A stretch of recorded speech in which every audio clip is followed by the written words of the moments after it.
La idea de la salvación siempre se ha presentado como la respuesta definitiva a toda la angustia humana. Pero hoy comprenderán por qué nunca ha sido más que un producto con un envoltorio brillante y un contenido vacío. Y antes de profundizar, permítanme aclarar algo. Hay un punto completamente ignorado por las instituciones religiosas que al revelarse cambia por completo su perspectiva del juego. Y eso es precisamente lo que muchas iglesias se esfuerzan por evitar que descubran. Este contraste entre lo que les prometieron y lo que realmente existe es lo que define toda la investigación que vamos a realizar aquí. Muchas personas que ven este tipo de contenido ya tienen una sensación incómoda, la impresión de que siempre hay algo mal en el discurso religioso, pero nunca supieron exactamente dónde está. Si alguna vez te has sentido así, debes saber que no es rebelión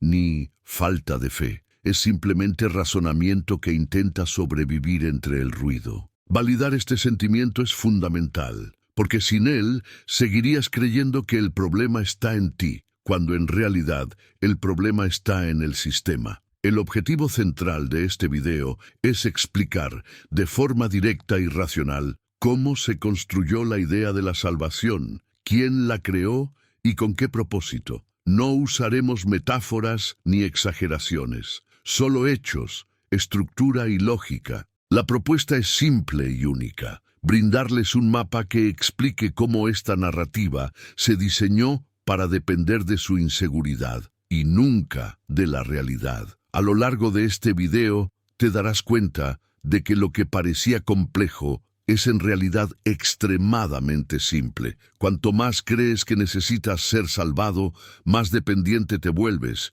y cuanto más dependiente te vuelves, más valioso eres para quien te vende la solución. Hay una ventaja oculta en este proceso, un mecanismo que casi nadie percibe, y que solo cobra sentido cuando lo observas desde fuera, y eso es precisamente lo que vamos a explorar. Y para apreciar plenamente todo lo que aquí se dice, quédense conmigo hasta el final. La última parte de este guión contiene un argumento tan directo y tan inquietante para las estructuras religiosas que por sí solo desmantela toda la lógica que han intentado defender durante siglos. Comprenderán por qué este último punto siempre se evita desde el púlpito, pero es inevitable cuando analizamos la realidad sin filtros. El argumento más repetido por las religiones es que todo esto existe para un propósito mayor, pero este propósito suele ser definido por quienes están en la cima de la estructura,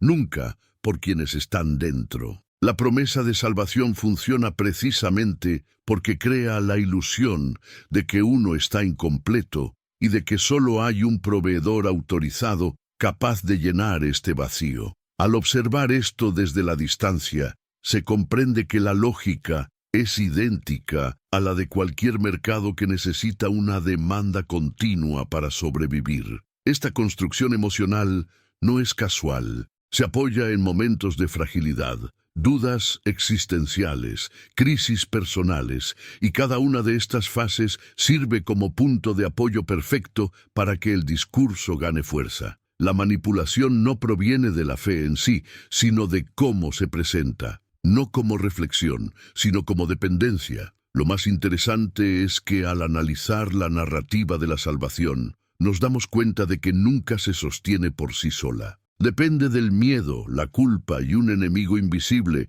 lo suficientemente aterrador como para justificar cualquier sacrificio. No hay salvación sin una amenaza constante, y esta amenaza siempre se narra, nunca se demuestra. Por eso la duda del creyente se considera un fracaso, mientras que la del líder se considera una estrategia. Esta revelación abre la puerta a una comprensión aún más inquietante. La salvación no es un destino, es un mecanismo. No es algo que te ofrecen, sino algo que se usa en tu contra. Y cuanto más observas este mecanismo, más claro se vuelve que todo el proceso fue diseñado para mantenerte en un ciclo interminable de necesidad, culpa y alivio temporal. Y antes de seguir adelante, quiero involucraros en algo importante. Comentad abajo con la frase «Elijo la verdad, no la promesa». Esta es una forma directa de reforzar la discusión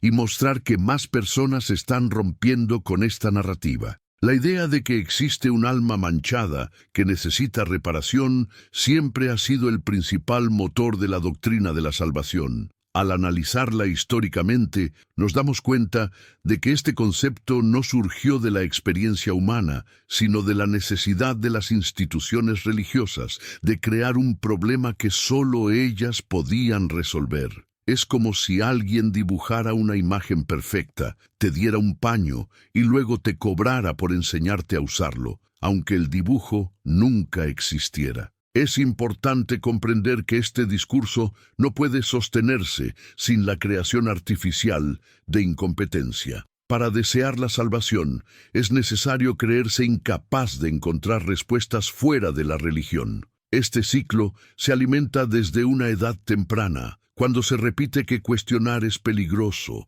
que pensar demasiado es pecado y que buscar la autonomía es desviarse del camino. Esta estructura funciona porque condiciona a la persona a verse siempre como inferior. Al despojarnos de la apariencia emocional y observar el mecanismo, queda claro que la noción de salvarse depende de una definición fija de lo que significa estar perdido. Y esta definición cambia según la conveniencia de la institución. Con cada generación, nuevos comportamientos se consideran defectos y se añaden nuevas culpas al paquete. El producto se adapta, de modo que la dependencia persiste. Este proceso tiene una profunda consecuencia. Impide la construcción de la propia identidad. Si crees que tu valor depende de la validación de una autoridad religiosa, nunca te sentirás lo suficientemente completo como para vivir sin ella. El sistema fue diseñado para que no te des cuenta de que esta inseguridad no es natural, sino creada. Y a continuación, verás cómo esta ingeniería emocional no solo es estratégica, sino esencial para que toda la promesa de salvación siga funcionando, incluso cuando la gente empieza a dudar de la narrativa misma. Un punto que rara vez se discute es cómo la promesa de salvación requiere una visión distorsionada de la realidad. Para que la doctrina funcione, el mundo debe parecer peligroso, caótico y moralmente en bancarrota, incluso cuando no lo es. Esta narrativa crea una sensación artificial de urgencia que mantiene a las personas a la defensiva, buscando constantemente protección espiritual contra amenazas que rara vez se materializan fuera del discurso religioso. Esta manipulación de la percepción funciona porque explota un instinto humano fundamental, la búsqueda de seguridad. Cuando alguien cree que el mundo se desmorona, cualquier institución que ofrezca estabilidad automáticamente gana credibilidad.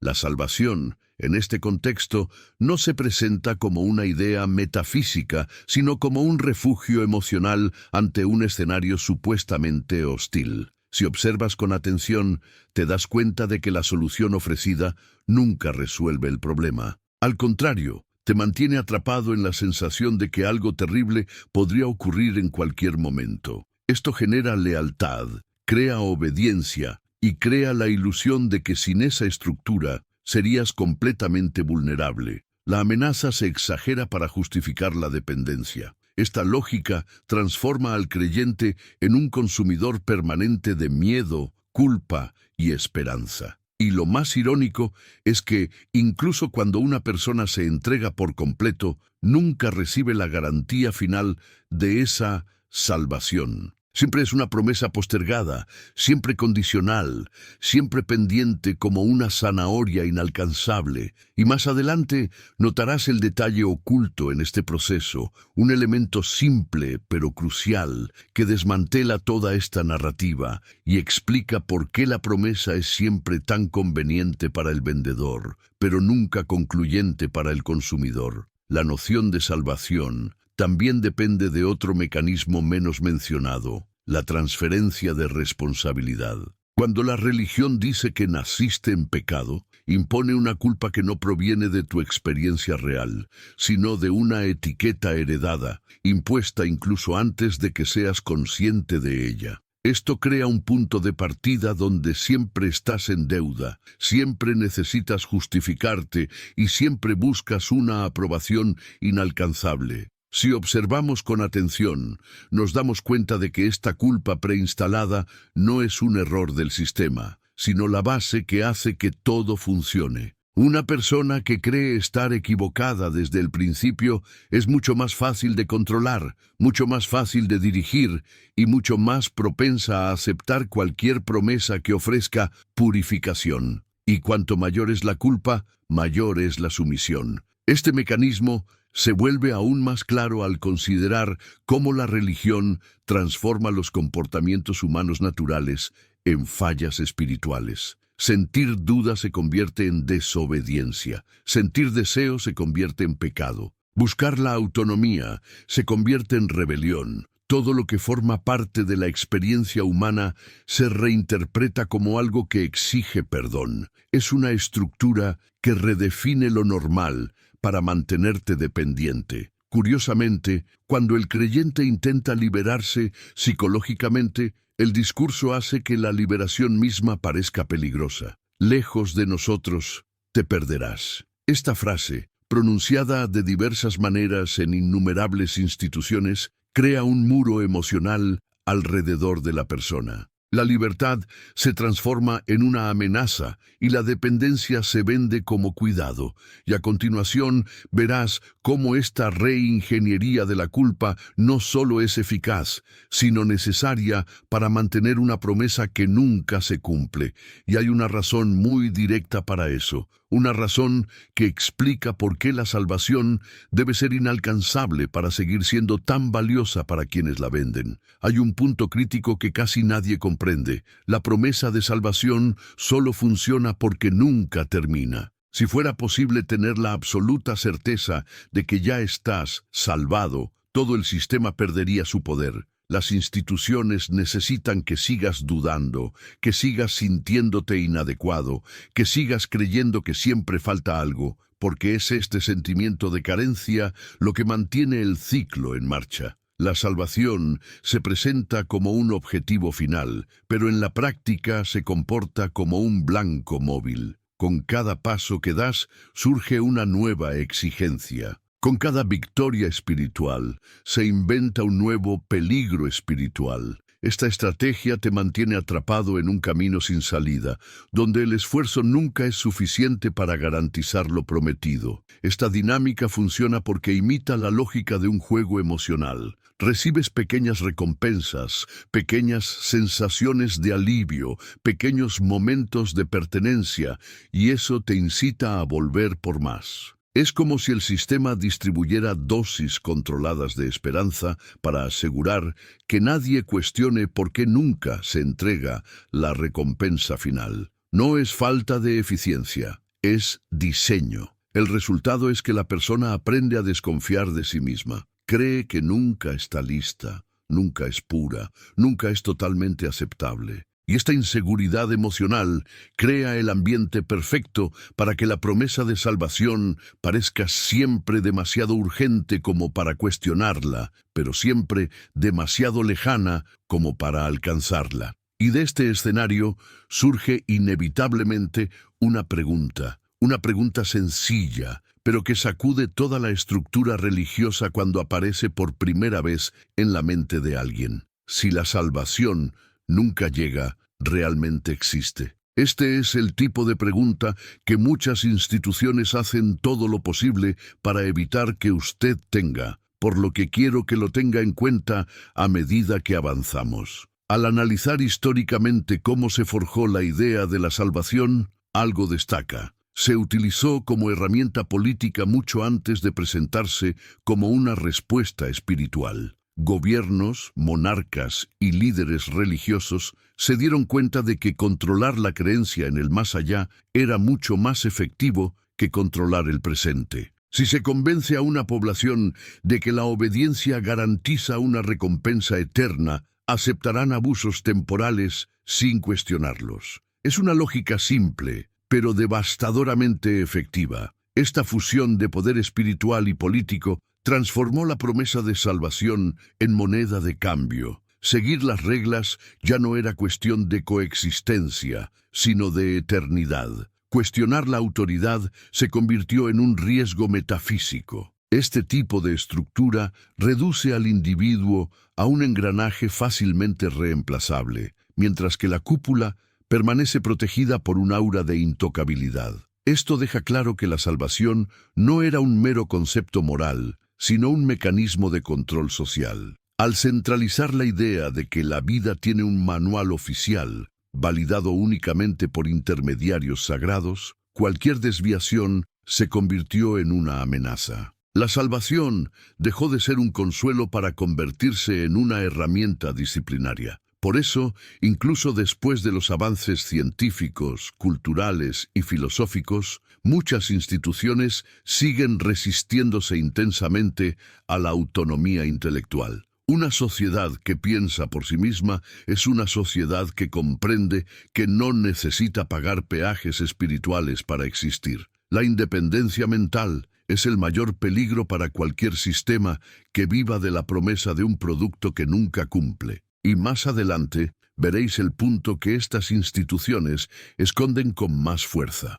Un detalle histórico que, al revelarse, desmantela no solo el discurso de salvación, sino también el modo en que éste ha sido utilizado para sostener estructuras de poder durante siglos, creando una fisura que pocos se atreven a confrontar. Uno de los aspectos más ignorados es que gran parte de los dogmas que sustentan la salvación fueron definidos por grupos específicos, en momentos específicos, con intereses específicos. Los concilios decidieron qué era la verdad divina mediante votaciones, debates, disputas internas y presiones políticas. No fue una revelación unificada, fue una construcción humana, sujeta a errores, vanidades e intereses. La idea de que la salvación es una regla fija se desmorona cuando comprendemos que fue moldeada por manos tan humanas como las nuestras. Este proceso editorial de lo sagrado demuestra que la doctrina no cayó del cielo, fue ajustada, filtrada y adaptada. Se excluyeron libros, se modificaron interpretaciones y se ajustaron traducciones según la conveniencia del momento. Y al analizar esto sin el filtro de la devoción, se comprende que la salvación se configuró como un producto en desarrollo, siempre reposicionado para satisfacer la necesidad de control y relevancia. La gran revelación aquí es que si algo necesita reescribirse constantemente para seguir funcionando, dice más del escritor que de lo escrito. La salvación no es un hecho, es una narrativa. Y las narrativas se pueden construir y deconstruir. La dependencia emocional que crea la doctrina solo existe mientras se crea que es irrefutable. Esta comprensión abre la puerta a algo poderoso. Si la salvación fue construida, puedes deconstruirla. No en el sentido de destruir la espiritualidad, sino de liberarla de las ataduras de la autoridad institucional. Cuando dejas de ver a estas instituciones como dueñas de la verdad, algo cambia. Te das cuenta de que nunca necesitaste que nadie te dijera cómo existir, pensar o sentir. Y para profundizar más, comenta a continuación si esta reflexión te resonó.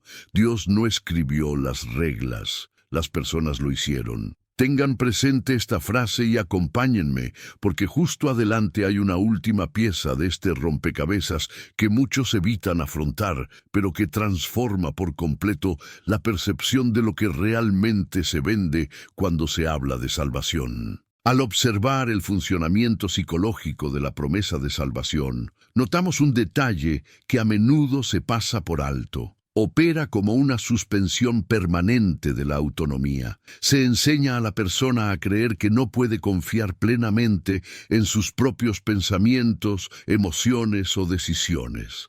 La duda personal se describe como debilidad espiritual, mientras que la obediencia irrestricta se celebra como una virtud. Esto crea un entorno en el que la persona aprende a dudar de sí misma, pero nunca de la institución que la guía. Esta inversión es una de las herramientas más poderosas para mantener el control. El efecto de esto es profundo. Al desacreditar la propia capacidad de interpretar la realidad, uno se vuelve dependiente de explicaciones prefabricadas. Todo pensamiento crítico se redirige hacia afuera, nunca hacia adentro, hacia la doctrina. Esta dependencia intelectual impide que la persona perciba inconsistencias, contradicciones o manipulaciones en la narrativa de la salvación. No es falta de inteligencia, sino condicionamiento emocional. Y cuando comprendes este condicionamiento, empiezas a ver cómo la promesa de salvación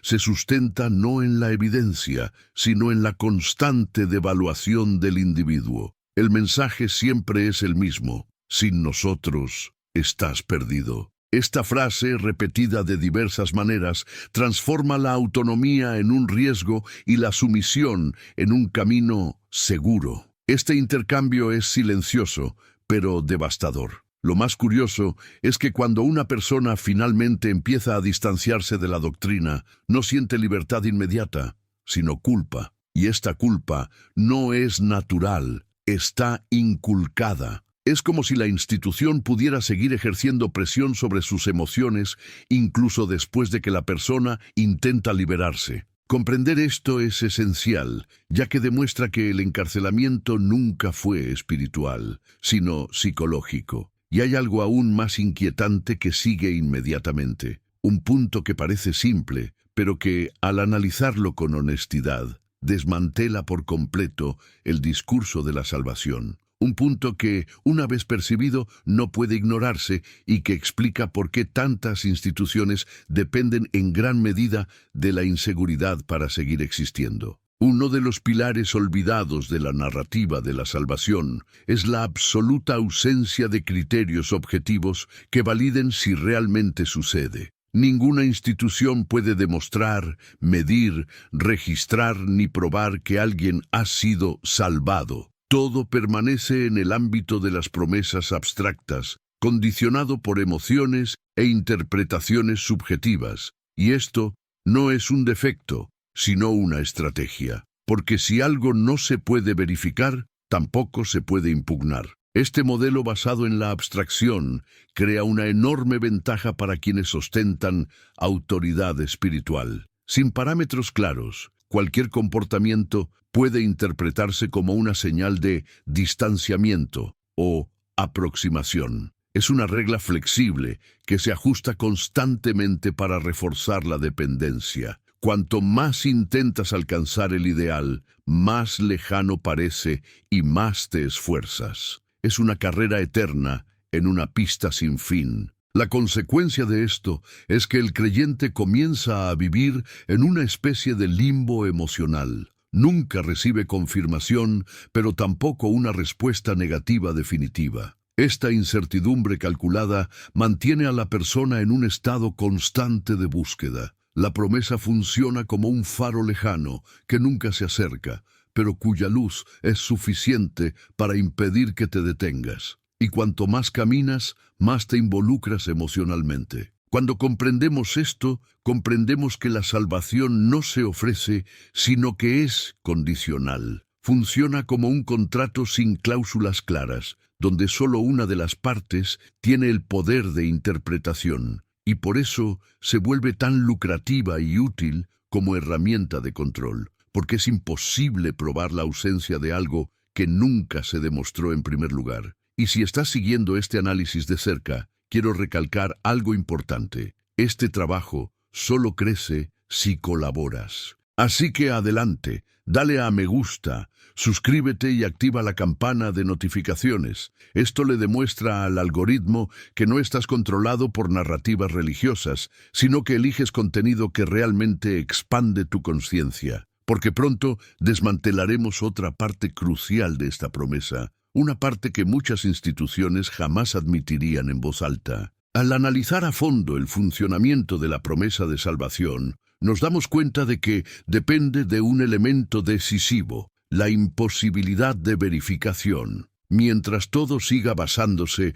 en interpretaciones subjetivas, emociones momentáneas y frases vagas, el sistema puede seguir existiendo sin necesidad de demostrar nada concreto. Es como vender un medicamento sin efecto medible, pero con instrucciones que garantizan que, si no funciona, el paciente siempre será el culpable. Esta asimetría es lo que sustenta toda la estructura. Este punto se vuelve aún más claro al comprender que la narrativa de la salvación siempre sitúa el resultado final fuera del alcance humano. Nada se puede evaluar ahora, nada se puede confirmar ahora, nada se puede probar ahora. Todo depende de una expectativa futura que nunca llega. Es un truco extremadamente eficiente, mantener la meta tan distante que nadie se dé cuenta de que quizá nunca existió. Es curioso observar que, si bien no existen criterios objetivos para confirmar la salvación,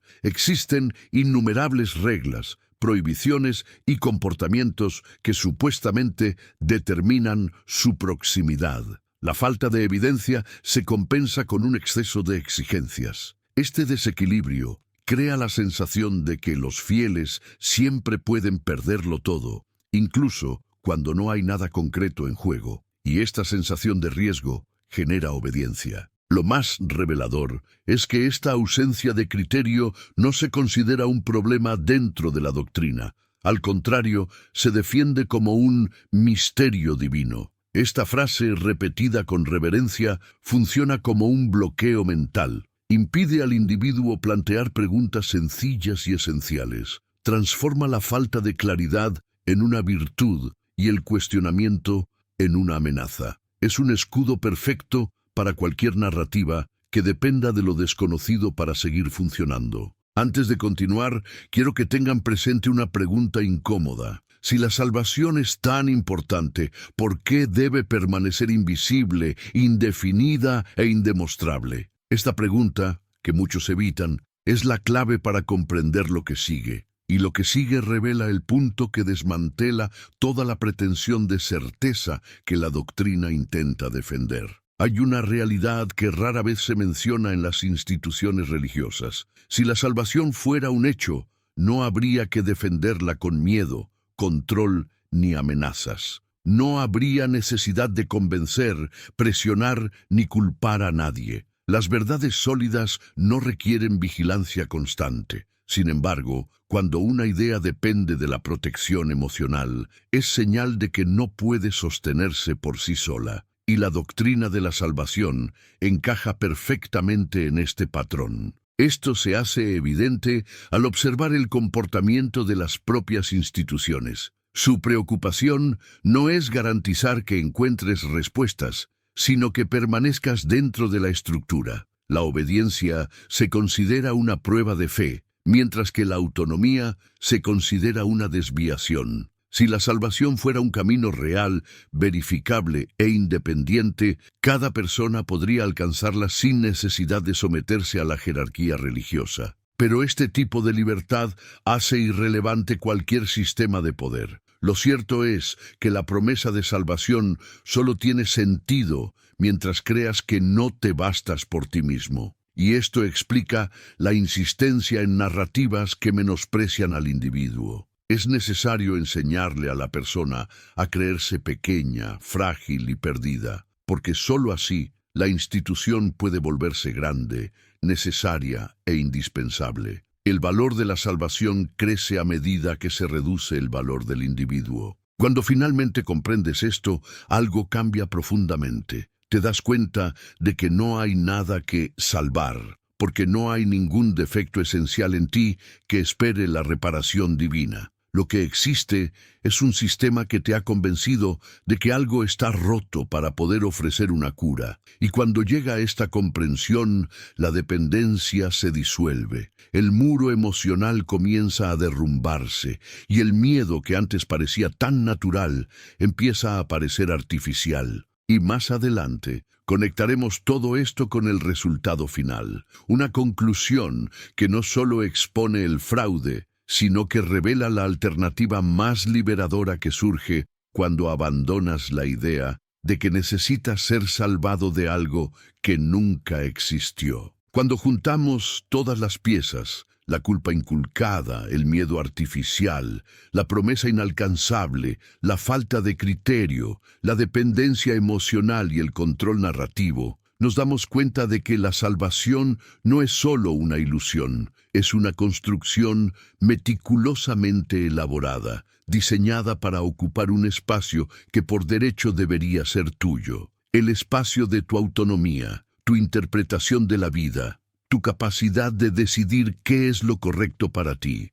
Es como si alguien se hubiera apropiado de tu propio sentido de valía y te devolviera solo fragmentos, condicionado por la obediencia. Al principio, esta comprensión no resulta cómoda. Cuando creces creyendo que la salvación es la respuesta, es natural sentir un vacío al descubrir que nunca existió. Pero este vacío no es una derrota, sino un espacio que antes ocupaba el miedo y que ahora puede llenarse con conciencia. Es la primera vez que te miras a ti mismo sin la lente de la incompetencia innata. Es desconcertante, pero es real. Y hay un efecto que muchos no esperan. Al abandonar la idea de la salvación, no te conviertes en un ser perdido, como enseñan las instituciones. Al contrario, te conviertes en alguien que por fin puede caminar sin sentir una soga al cuello. Es la primera vez que la responsabilidad de tu propia vida deja de ser una carga y se convierte en libertad. Porque ahora es tuya, no prestada. Cuando comprendemos que la salvación es una construcción humana, no una condición existencial, nos damos cuenta de que no nos faltaba nada. Lo que faltaba era reconocer que habíamos sido condicionados a creer en un vacío inexistente, y al comprender esto, toda la lógica de la dependencia se derrumba. El muro que sostenía la promesa comienza a disolverse, y a continuación nos dirigiremos hacia la conclusión de este viaje, una conclusión que no solo desmantela la última capa de ilusión, sino que también te devuelve lo que siempre ha sido tuyo: el derecho a existir sin deberle nada a nadie. En conclusión, hay un mensaje que debe quedar claro. La verdadera liberación no viene de afuera, no proviene de una institución, ni de una promesa de líderes que dependen de tu inseguridad para existir. La liberación surge cuando te das cuenta de que no necesitas demostrar tu valía a ninguna autoridad espiritual. El simple hecho de existir es suficiente. La vida no es una deuda pendiente de saldar, es una experiencia que espera ser vivida. Todo el recorrido que hemos hecho hasta aquí demuestra algo simple pero poderoso. No necesitas salvación, necesitas autonomía. La idea de que algo anda mal contigo desde el principio es la mayor trampa jamás utilizada en la historia de la espiritualidad humana. Cuando esa mentira cae, todo cambia. No queda culpa. No sobrevive el miedo y ninguna promesa te controla. La conciencia reemplaza a la obediencia y la libertad a la sumisión. El punto más fuerte de todo esto es comprender que, sin la narrativa de la salvación, no se pierde nada de su valor esencial, pero sí gran parte del poder de las instituciones. Y por eso defienden esta narrativa con tanto fervor, no porque sea cierta, sino porque es útil. Desde el momento en que comprendes esto, no solo piensas de manera diferente, sino que vives de manera diferente. Y eso es lo que más asusta a quienes intentan controlarte. Así que, antes de terminar, quiero que te lleves este resumen. No tienes ningún defecto fundamental, nunca lo hubo. La salvación fue solo la sombra proyectada por quienes querían hacerte creer que necesitabas salvación. Cuando llega la luz, no necesita intermediarios, y cuando finalmente te ves sin esa sombra, descubres que la libertad no es el final del viaje, sino el principio. Y ahora, para mantener viva esta conversación y seguir ampliando tu visión, presta atención al contenido que sigue. abordará un punto igualmente profundo, quizás incluso más provocador, que se conecta naturalmente con todo lo que has descubierto hoy. Un tema que mucha gente evita, pero que tú, ahora más consciente, estás listo para afrontar.